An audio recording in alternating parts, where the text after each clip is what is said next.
एक deep research agent क्या होता है? एक ऐसा एजेंट जो डीप रिसर्च कर पाए। बट डीप रिसर्च का मतलब ब्रेक डाउन करते हैं। डीप मतलब जो एक्चुअल में डीप हो, मीन्स वो डिफरेंट डिफरेंट एंगल से एक पर्टिकुलर टॉपिक पे रिसर्च करे, उसके डिफरेंट पहलुओं को देखे। अच्छा, रिसर्च का मतलब क्या हुआ? रिसर्च का मतलब हुआ कि आप बहुत ही सिस्टमैटिकली तरीके से किसी चीज को स्टडी कर रहे हो, आप हर एंगल से देख रहे हो, तो ऐसे हम डीप रिसर्च बोलेंगे। बट अगर हमने एआई एजेंट एक डीप रिसर्च बनाना है तो उसका कैसे फॉर्म करेगा, ये किस तरह से चलेगा? ऐसे सोचो कि आप जीपीटी पे एक क्वेरी मारते हो, आपको उसका रिस्पॉन्स मिल जाता है। तो इसमें क्या हुआ, एक टर्न हुआ, जो क्वेरी थी उसको मॉडल करा, मॉडल ने एक रिस्पॉन्स निकाला। बट बहुत कॉम्प्लेक्स जो क्वेरी होंगी वो ऐसा नहीं होगा कि एक बार में ही सॉल्व हो जाए। उस क्वेरी को आपको ब्रेक करना पड़ेगा। Breaking into the multiple task.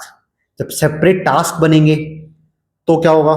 आपके पास पहला स्टेप तो यही है कि टास्क क्या होंगे उसको सॉल्व करने के लिए। फिर वो टास्क के बाद अगर ये टास्क कर लेते हैं, उनको इवैल्यूएट कैसे करेंगे हम फाइनल रिजल्ट के लिए? तो टास्क बन गए, उसके रिजल्ट्स को इवैल्यूएट करने की प्रोसेस आ गई। फिर उन टास्क को एक एक करके एग्जीक्यूट करेंगे। तो बेसिकली एक एक एलएम कॉल जा रही है आपके पास, उसका रिस्पॉन्स आ रहा है, उससे हम उसका उस टास्क का कंक्लूजन निकाल रहे हैं। ऐसे सारे सब टास्क को सॉल्व किया, सबका जो रिस्पॉन्सेज आए, जो रिजल्ट्स आया, उसको कंबाइन किया and then evaluate whether we have actually achieve the target response जो ओरिजिनल क्वेरी का था। अगर वो नहीं है then it will again bring the loop back, और वो फिर सारे टास्क को देखेगा उसमें क्या फेल हुआ।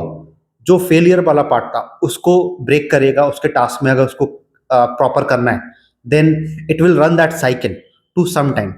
दैट्स वाई आपने देखा होगा कि जीपीटी, चैट जीपीटी पे अगर हम कोई टास्क चलाते हैं, it may take around 30 minutes, right? वो इसलिए होता है because it goes, it find the task, it try to get the answers of those task. अब उसको आंसर को लाने के लिए ऐसा भी हो सकता है कि वो वेब सर्च करे, उसके रिस्पॉन्सेज आए और उनसे फिर फाइनल रिस्पॉन्स बनाने की कोशिश करे।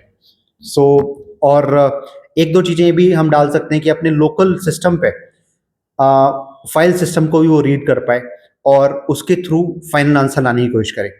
So it's a very big task for creating a deep agent, deep research agent, but over the task यही होते हैं। तो आप बताओ आप कैसे बनाने वाले हो एजेंट?